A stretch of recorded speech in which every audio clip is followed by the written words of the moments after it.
He said we're saved by the grace of God through faith in Jesus. It's faith. We don't earn it through our works. Jesus earned it through his works in our place, and we get to share in that grace through faith in him, through clinging to him, through trusting in him. And now he's going to say, let me prove it to you. And he's going to go all the way back to Abraham. We first read of him in chapter 12 in Genesis, but he's specifically going to quote chapter 15 all the way back in the first book of the Bible, Genesis. But let's start in Romans 4, starting with verse 1, and make sure we understand what his argument is. I want you to understand, he's giving now an example. He's just said the truth, and now he's giving an example of that in the life of Abraham to show us that it's always been this way throughout all of history. This is how God has always saved. He's showing us he's not saying something new. Paul isn't. He's saying the same thing God said to Abraham all the way back in the book of Genesis. He says in verse 1 of chapter 4, "What then shall we say was gained by Abraham, our forefather, according to the flesh?" What was gained by Abraham? Did Abraham have a positive relationship with God because of his works? Because he earned it, because he was good enough? Or was it, as Paul just said, the only way anyone gets that is through faith in Jesus?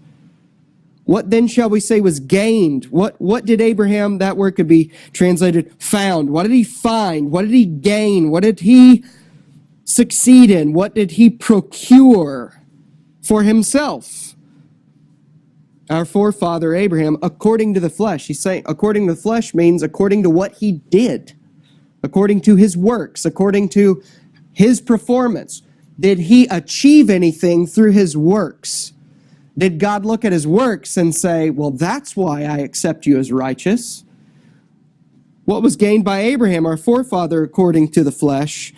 And then in verse 2, "For if Abraham was justified by works," if God looked at Abraham and declared him righteous, just, perfectly as he should be, because of what Abraham's obedience was like, or because of his works, that's what he's saying.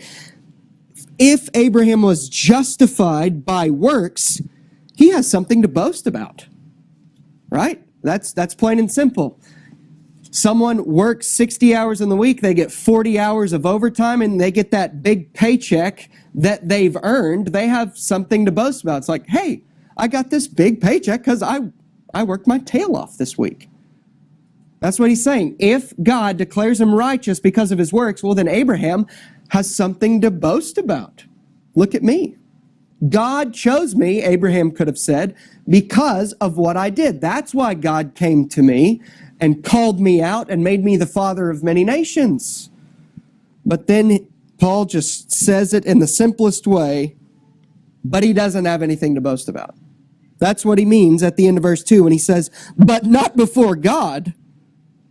He's meaning, if he was justified by works, he can boast. But he's saying, but he can't boast. He can't boast before God because it was not because of his works that God declared him righteous. Not before God. Do you feel that you have anything, even the slightest sliver of a boast before God? Do you feel that you are a Christian, or you are where you are at in life because of anything that you have done? If you do, you're boasting before God. Do you have a reason to boast? The answer is no. Even the mental capacity or the strength, the talents that you have in order to work hard at your job or be a leader even in the company that you work in, be an entrepreneur, being someone who always gets it done, even all of that was just a gift. Why are you like that?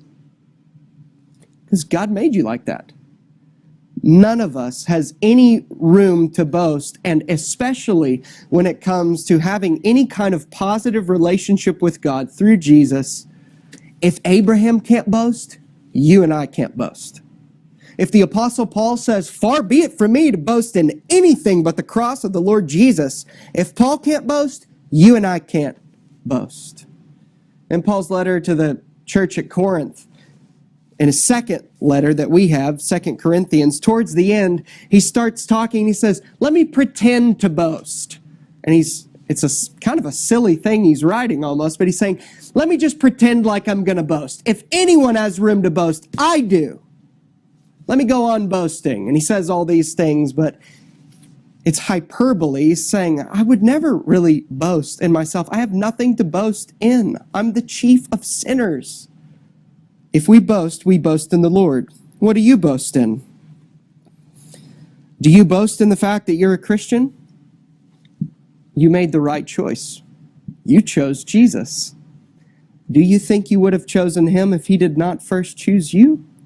Absolutely you chose Jesus because he first chose you and brought you to himself. If Abraham can't boast, we can't either.